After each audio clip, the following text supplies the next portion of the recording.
Hello दोस्तों, हमारे channel competitors club में आपका फिर से स्वागत है। आज के इस वीडियो में हम सामान्य ज्ञान के तहत भारतीय इतिहास से लेकर आए हैं महाजनपद काल, मगध साम्राज्य का अभ्युदय देखेंगे और 6वीं ईसा पूर्व जो धार्मिक क्रांतियां हुई थी जिसमें बौद्ध धर्म का उदय एवं जैन धर्म सम्मिलित है, उसके बारे में हम पढ़ेंगे। तो सबसे पहले हम देख लेते हैं महाजनपद काल।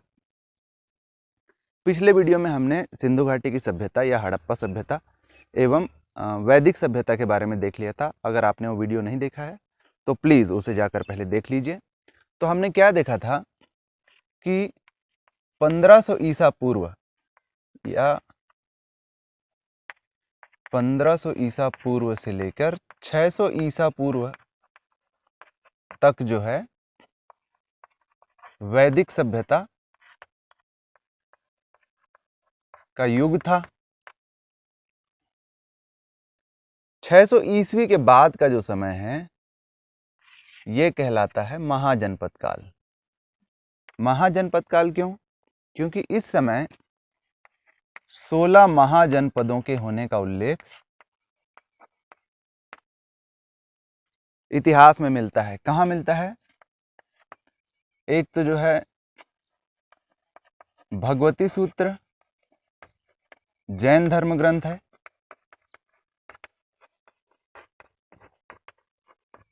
और दूसरा अंगुत्तर निकाय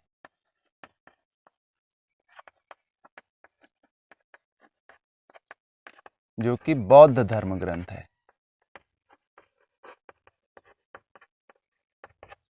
तो इससे दो बातें पता चलती है इन ग्रंथों से कि एक तो 16 महाजनपदों का अस्तित्व था, दूसरा कि महाजनपद काल के ही युग में जो है महाजनपद काल में ही जैन धर्म और बौद्ध धर्मों का जो है प्रादुर्भाव हुआ था या फिर उनका विकास हुआ था। 16 महाजनपदों में जो मगध है, मगध महाजनपद जो है सर्वाधिक शक्तिशाली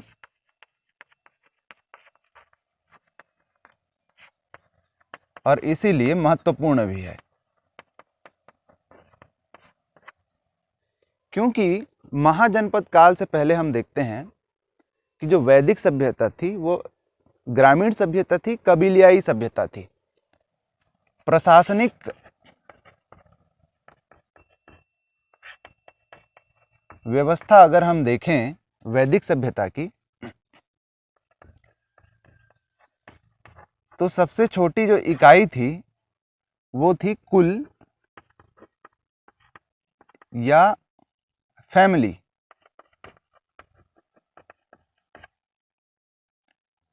इस कई कुल या फैमिली जो है आपस में मिलकर बनाते थे एक ग्राम। ग्राम का प्रमुख होता था ग्रामणी।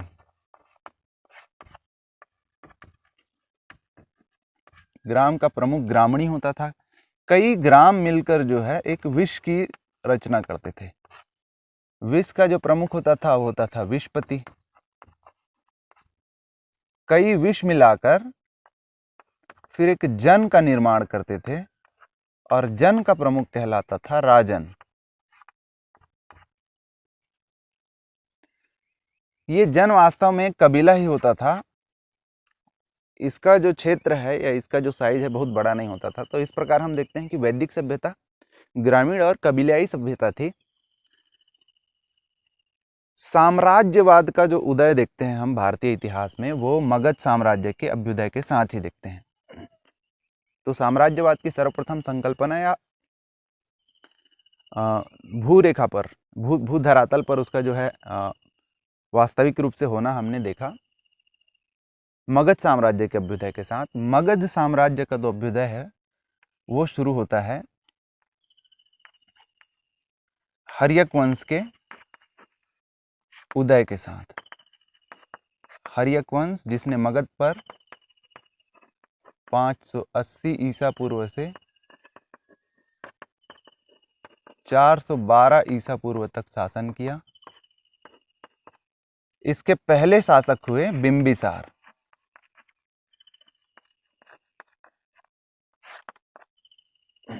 बिंबिसार और बिंदुसार में कंफ्यूज मत होइएगा। बिंदुसार मौर्य वंश के हैं, सम्राट अशोक के पिता। हम बात कर रहे हैं बिंबिसार की, बिंदुसार की नहीं। तो बिंबिसार जो है हर्यक वंश के महत्ता के वास्तविक संस्थापक हैं। इनका जो शासनकाल था वो था 580 ईसा पूर्व से 492 ईसा पूर्व। 28 साल के करीब इनने शासन किया। इनके शासनकाल में मगध की राजधानी थी राजगृह या गिरिब्रज।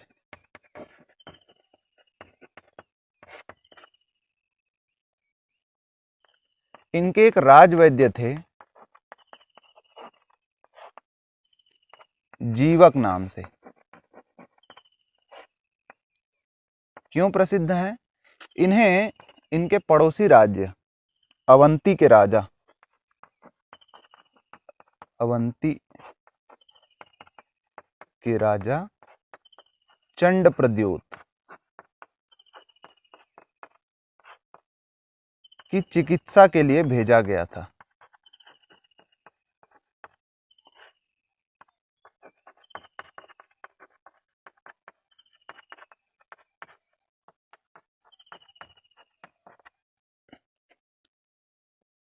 चार सौ 92 ईसा पूर्व में बिंबिसार को बंदी बना लिया और उसकी हत्या कर दी उनके स्वयं के पुत्र अजात शत्रु ने।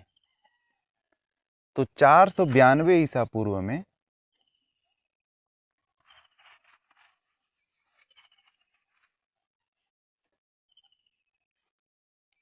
दूसरे शासक हुए अजात शत्रु। बिंबिसार के पुत्र थे। 492 ईसा पूर्व से 460 ईसा पूर्व तक इन्होंने 32 साल के लगभग शासन किया। अपने पिता को बंदी बनाकर उनकी हत्या कर दी। इनको कुणिक के नाम से भी जाना जाता है। कुणिक, यह है उनका अन्य नाम। महत्वपूर्ण है, सीधा प्रश्न पूछ सकता है, कुणिक के नाम से शासन पर कौन बैठे? अजातशत्रु। किस वंश के थे? हर्यक वंश के। अजातशत्रु ने अपने आसपास के जो जनपद थे या गणराज्य थे उन पर आक्रमण करके मगध साम्राज्य का विस्तार किया। ऐसा करने में दो नवीन हथियारों ने उनकी मदद की। तो इन दो हथियारों के ये जो हैं इन्वेंटर कहे जा सकते हैं, आविष्कारक। वो हैं रथमूसल व महाशिलाकंटक। ये क्या है? ये नवीन शस्त्र हैं, शस्त्र हैं अथवा अस्त्र हैं, मुझे नहीं पता, पर ये हथियार हैं। अजातशत्रु के शासनकाल में ही 483 ईसा पूर्व में प्रथम बौद्ध संगीति का आयोजन किया गया था। 483 ईसा पूर्व जो है भगवान बुद्ध की महानिर्वाण का साल है। वो हम देखेंगे जब हम बौद्ध धर्म के बारे में पढ़ेंगे। अजातशत्रु के बाद जो है उनके पुत्र उदयीन जो है शासक बने। तीसरे शासक हुए उदयीन। उदयीन कहीं पर उदायीन भी लिखा मिलता है। 460 ईसा पूर्व से 444, कहीं पे 445 ईसा पूर्व भी मिलता है, ईसा पूर्व तक। तीसरे और महत्वपूर्ण शासक हैं। इन्होंने जो है वर्तमान पाटलिपुत्र नगर की स्थापना की।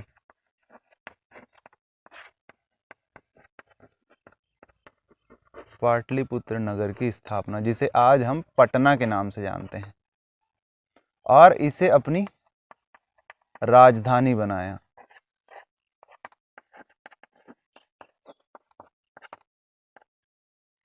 इसके बाद जो शासक हुए हर्यक वंश से वो अयोग्य निकले।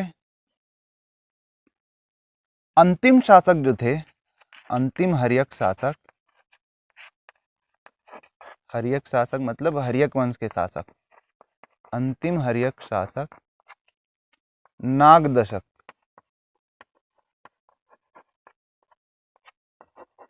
की हत्या उनके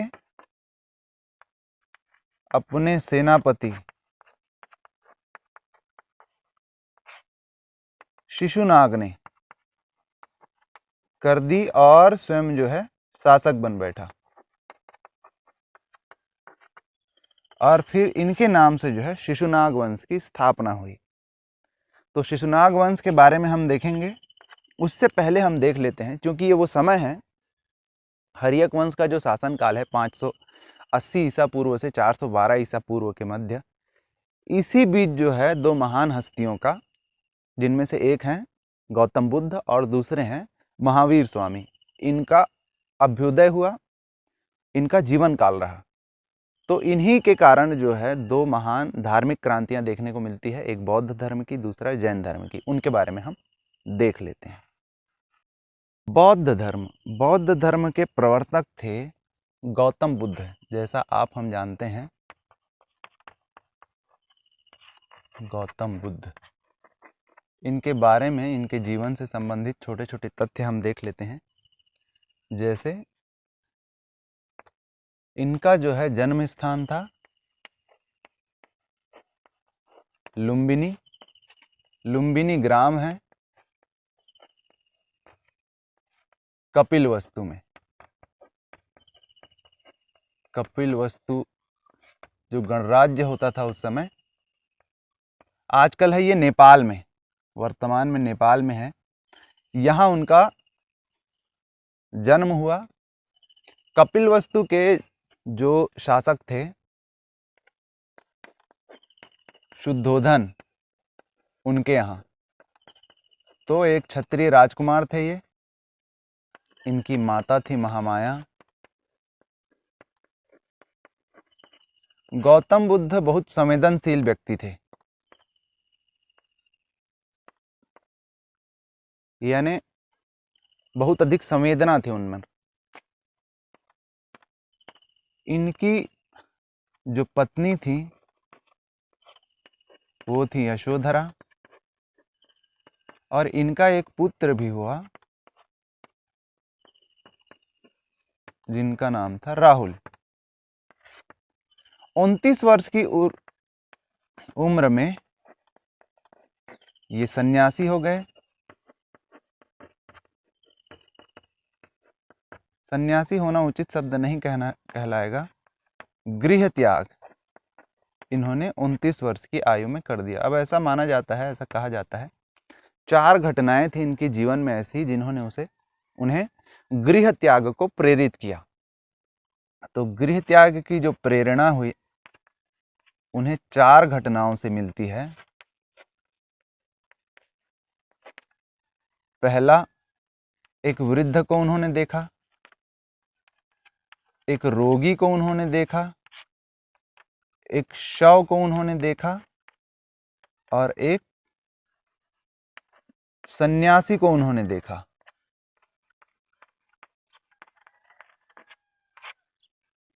वृद्ध को देखकर, रोगी को देखकर, शव को देखकर उन्हें क्या अनुभव हुआ, उन्होंने क्या जाना कि जीवन में दुख ही दुख है। शरीर जो है नश्वर है, एक समय बाद ये नष्ट हो जाना है। तो जीवन जो है दुख से भरा हुआ है।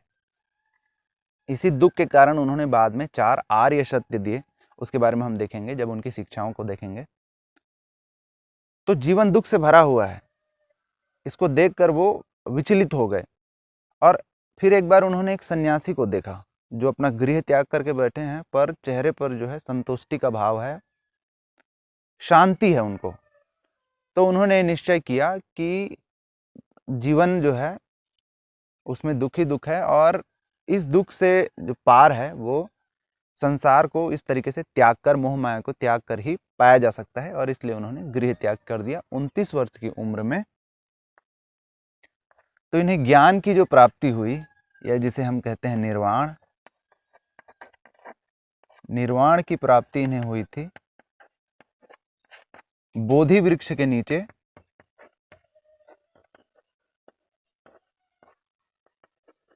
गया में। तो गया में बोधि वृक्ष के नीचे उन्हें ज्ञान की प्राप्ति हुई थी, इसलिए आजकल गया को जो है, जो पटना में है, बोध गया कहा जाता है। सर्वप्रथम इन्होंने अपना जो प्रवचन दिया था वो दिया था सारनाथ ऋषिपत्तनम में।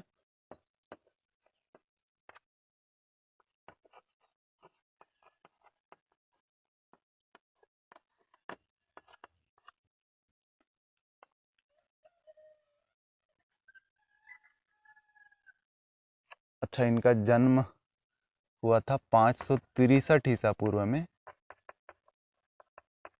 और 483 ईसा पूर्व में ये महापरिनिर्वाण को प्राप्त हुए।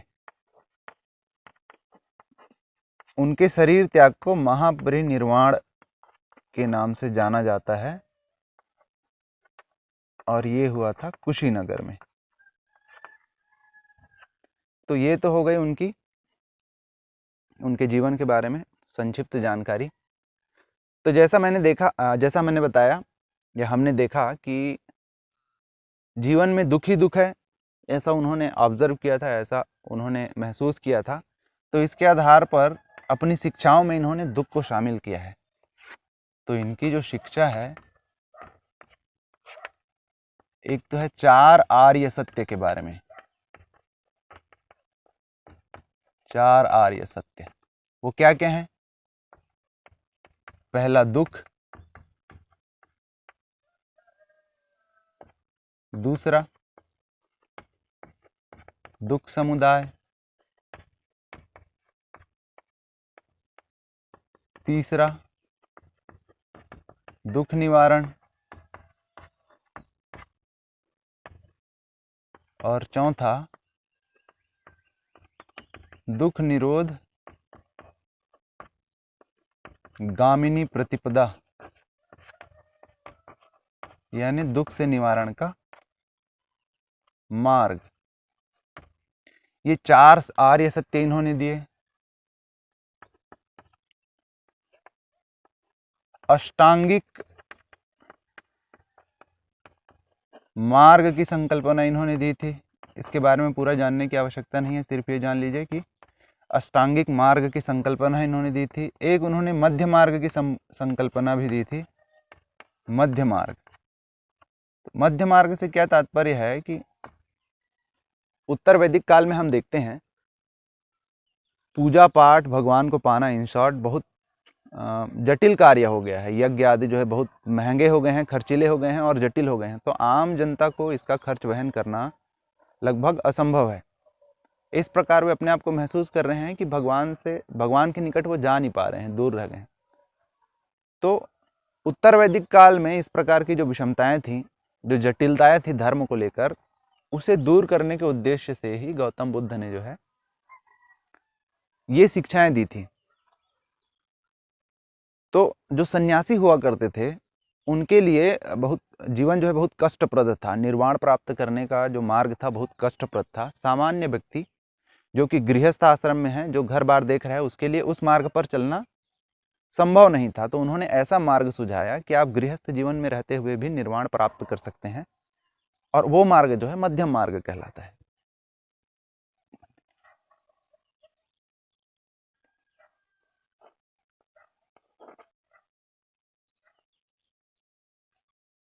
फिर इनकी जो शिक्षाएं हैं उन्हें ग्रंथों में लिखा गया है। तो ग्रंथों को हम देख लेते हैं।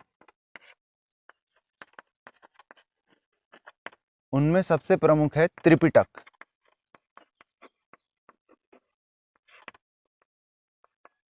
तीन ग्रंथ हैं जिन्हें त्रिपिटक कहा जाता है। इसमें जो है बौद्ध धर्म की शिक्षाएं हैं। तो पहला जो पिटक कहलाता है वो कहलाता है विनय पिटक। दूसरा पिटक कहलाता है सुत्त पिटक और तीसरा अभिधम्म पिटक।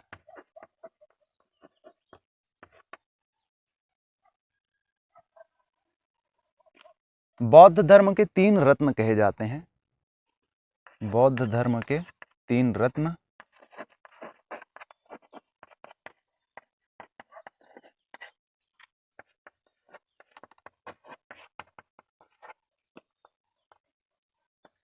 पहले हैं स्वयं बुद्ध, दूसरे हैं धम्म या धर्म और तीसरे हैं संघ। तो वो जो कथन है इसमें ये तीनों का उल्लेख होता है, बुद्धम शरणम गच्छामि, धम्मम शरणम गच्छामि, संघम शरणम गच्छामि। तो ये तो हो गए बौद्ध धर्म के बारे में। लगभग इसी समय में, इससे कुछ वर्ष पश्चात ही महावीर स्वामी का जन्म हुआ था, जिन्हें जैन धर्म का वास्तविक संस्थापक कहा जाता है। संस्थापक इसलिए नहीं क्योंकि वो उस धर्म के 24वें तीर्थंकर थे। उससे पहले भी 23 तीर्थंकर हो चुके थे, परंतु वास्तविक संस्थापक कहने का मतलब धरातल पर जैन धर्म को जो बढ़ाने का कार्य किया था वो उन्होंने किया था, भगवान महावीर ने, महावीर स्वामी ने। इसलिए तो अब हम देख लेते हैं जैन धर्म। जैन धर्म के जो संस्थापक हैं, ध्यान रखिएगा, संस्थापक नहीं है महावीर स्वामी। इनके जो संस्थापक थे वो ऋषभदेव थे।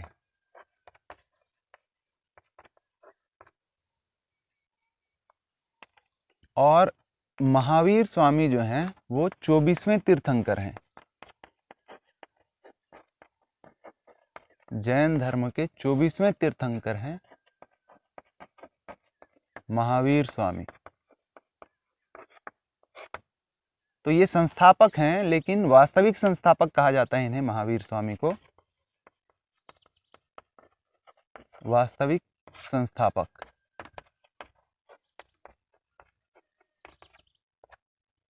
क्योंकि जैन धर्म के प्रचार प्रसार और जैन धर्म आज जिस रूप में है उसे उस रूप में लाने का जो कार्य है महावीर स्वामी जी ने किया था, तो इन्हें वास्तविक संस्थापक कहा जाता है। ये 24वें तीर्थंकर थे, यानी इससे पहले 23 तीर्थंकर हो चुके थे। महावीर स्वामी का जन्म 540 ईसा पूर्व कुंडल ग्राम में हुआ था। कुंडल ग्राम ये वैशाली साम्राज्य का भाग है। इनके पिता सिद्धार्थ थे। अच्छा, गौतम बुद्ध के बचपन का नाम भी सिद्धार्थ ही है। इनकी माता त्रिशला और इनकी पत्नी हुई यशोदा। 30 वर्ष की आयु में इन्होंने गृह त्याग कर दिया।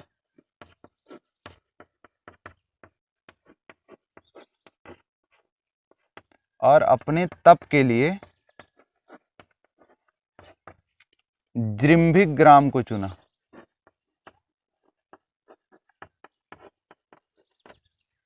ये रिजुपालिक नदी के किनारे था।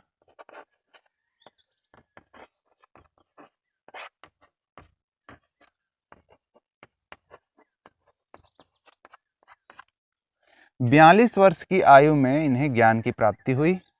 जैन धर्म में ये कहलाता है कैवल्य। यह जो मोक्ष है, जो बौद्ध धर्म में कहलाता था निर्वाण, जैन धर्म में कहलाता है कैवल्य। 42 वर्ष की आयु में।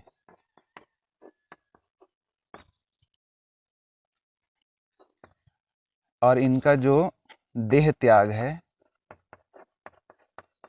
या मृत्यु जो है 468 ईसा पूर्व पावापुरी में हुआ।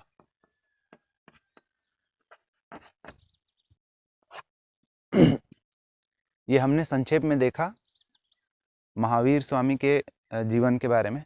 अब हम देख लेते हैं इनकी शिक्षाएं।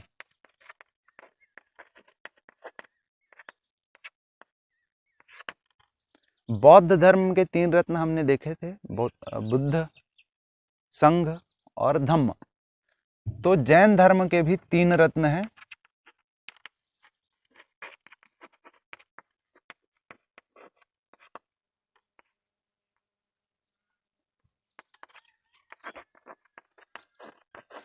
सम्यक दृष्टि,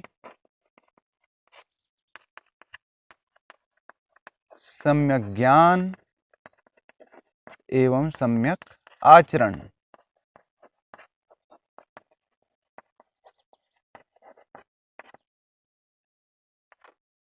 महावीर स्वामी ने जैन धर्म के 5 महाव्रत, जीवन के 5 महाव्रत बताए, जो हैं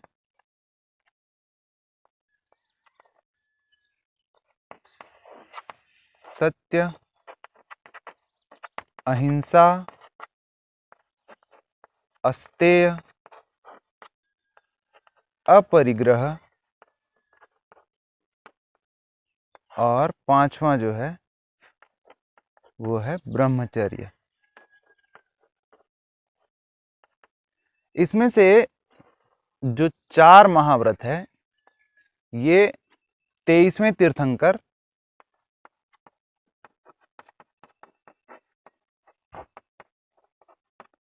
पार्श्वनाथ ने दिए थे।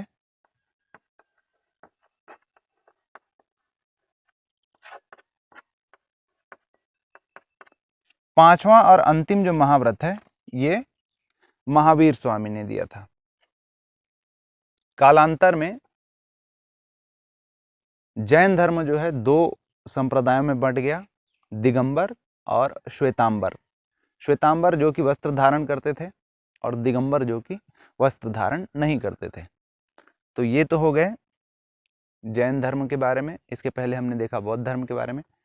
अच्छा, इन धर्मों के बारे में विचार करने के लिए विचार संगोष्ठी का आयोजन किया जाता रहा है समय समय पर, जिन्हें हम संगीति कहते हैं। तो हम देख लेते हैं बौद्ध संगीतियाँ कुल 4 हुई हैं और जैन संगीतियाँ जो 2 हुई हैं। कुल 4 बौद्ध संगीतियाँ हुई हैं और कुल 2 जैन संगीतियाँ हुई हैं। तो संगीतियाँ मतलब सभा जहाँ पर धर्मों के बारे में चर्चा आदि किए जाने हैं। सबसे पहली जो बौद्ध संगीति हुई वो अजातशत्रु के शासनकाल में हुई। हर्यक वंश के शासक हैं बिंबिसार के पुत्र। राजगृह की सप्तपर्णी गुफा में, राजगृह की सप्तपर्णी गुफा में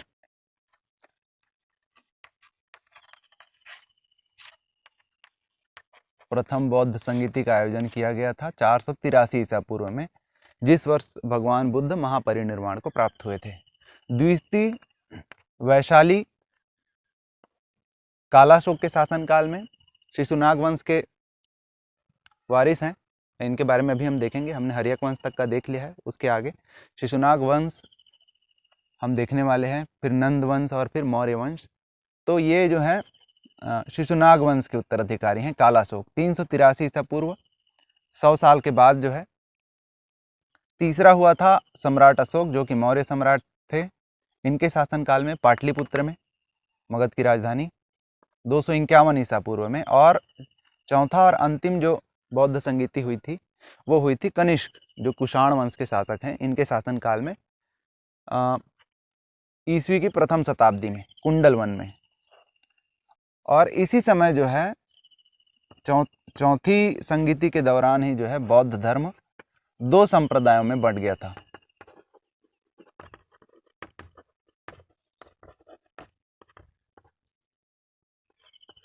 एक हीनयान और दूसरा महायान।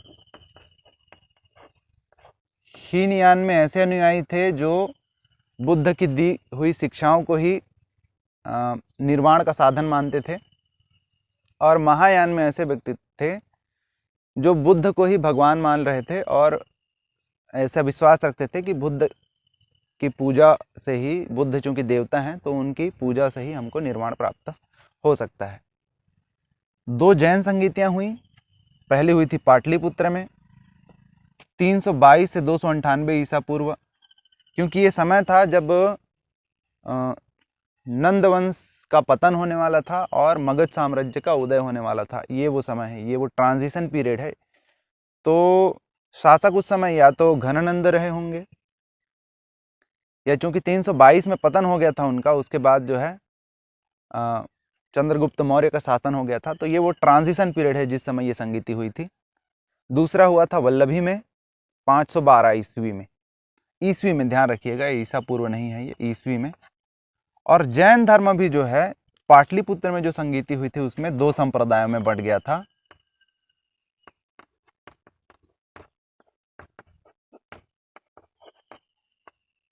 दिगंबर एवं श्वेतांबर। तो हम क्या देखते हैं, बौद्ध धर्म जैन धर्म दोनों के ही जो संस्थापक थे वो क्षत्रिय कुल से थे। दोनों ही धर्मों में वैदिक धर्म के उलट बहुत सी बातें हैं। वैदिक धर्म में जो क्लिष्टता थी उसे समाप्त करने की कोशिश की गई है। तो दोनों धर्म में कई समानताएं हैं, जैसे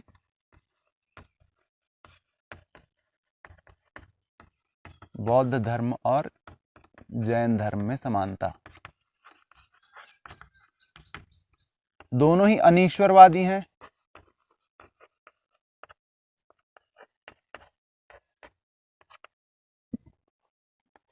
दोनों में ही 3 रत्नों का उल्लेख किया गया है। दोनों ही जो है कालांतर में 2 संप्रदाय में बंट गए।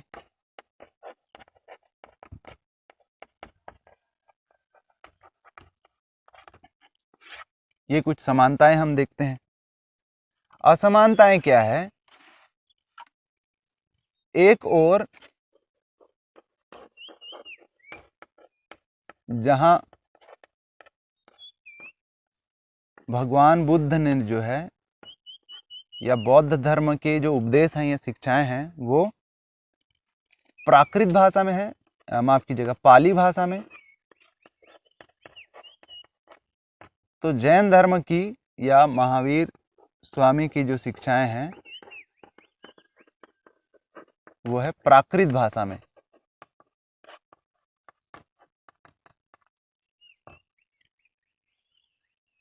जैन धर्म आत्मा को मानता है। जैन धर्म जो है आत्मवादी है। जैन धर्म आत्मा में विश्वास करता है। बुद्ध धर्म अनात्मवादी है, आत्मा की सत्ता में विश्वास नहीं करता। तो ये कुछ कुछ असमानताएं हैं। परीक्षा की दृष्टि से महत्वपूर्ण तथ्यों को हमने देख लिया है। अगला हम देख लेते हैं शिशुनाग वंश। तो जैसा हमने देखा था कि अंतिम जो हर्यक वंश के शासक हुए थे नाग दशक, उनकी हत्या उनके सेनापति शिशुनाग ने कर दी थी और शिशुनाग वंश की स्थापना की थी।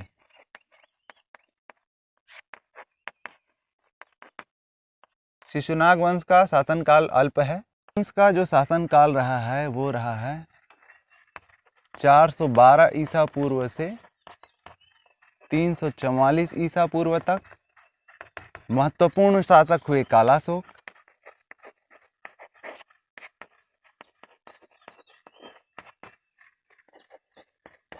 कालाशोक काकवर्ण के नाम से भी जिन्हें जाना जाता है। क्या महत्वपूर्ण है हमने देख लिया था। द्वितीय बौद्ध संगीति, बौद्ध संगीति इनके शासनकाल में हुई थी।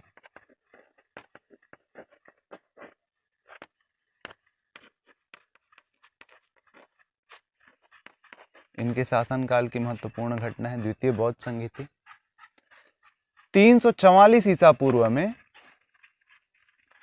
शिशुनाग वंश का अंत करके नंद वंश ने अपनी सत्ता स्थापित की। 344 ईसा पूर्व से 324 या 322 ईसा पूर्व। इसके जो संस्थापक थे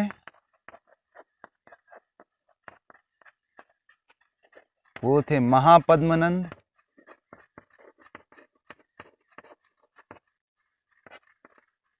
इन्हें जो है सर्वछत्रांतक कहा गया। इन्हें कहा गया सर्व छत्रांतक, यानी क्षत्रियों का विनाश करने वाला।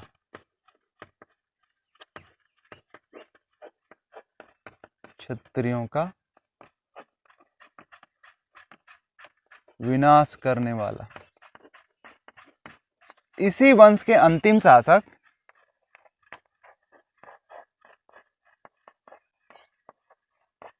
घनानंद हुए, जिनको पराजित करके मौर्य वंश की स्थापना की थी चंद्रगुप्त मौर्य ने। घनानंद का ही शासन काल था जब भारत में सिकंदर का आक्रमण हुआ था। के शासन काल में सिकंदर का भारत आक्रमण हुआ था।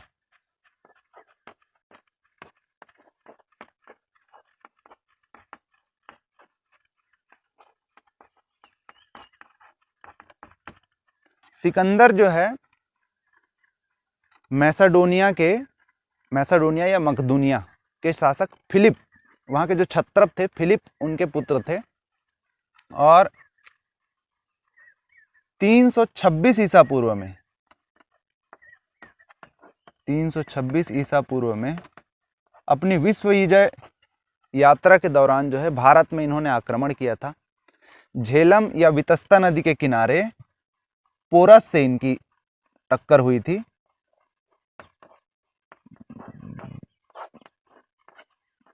झेलम नदी के किनारे किससे? पोरस से। पोरस जो है चिनाब एवं झेलम का जो एरिया था उसके शासक थे। पोरस की इसमें हार हुई थी। बाद में रावी नदी के आगे बढ़ने से सिकंदर की सेना ने मना कर दिया था, क्योंकि एक तो जो एटमॉस्फेयर था, यहाँ का जो वेदर था, वो उनको रास नहीं आ रहा था। वापस लौटते समय 323 ईस्वी में जो है सिकंदर की मौत हो गई थी। कहा जाता है कि उन्हें जहर दे दिया गया था। तो ये हमने देख लिया नंद वंश तक का शासनकाल। आगे की वीडियो में हम देखेंगे मौर्य वंश का उद्भव और उसके शासन के बारे में। होप आपको ये वीडियो पसंद आया होगा। इसे लाइक करिए, अपने दोस्तों के साथ शेयर करिए और हमारे चैनल कॉम्पिटिटर्स क्लब को सब्सक्राइब करिए। Thank you.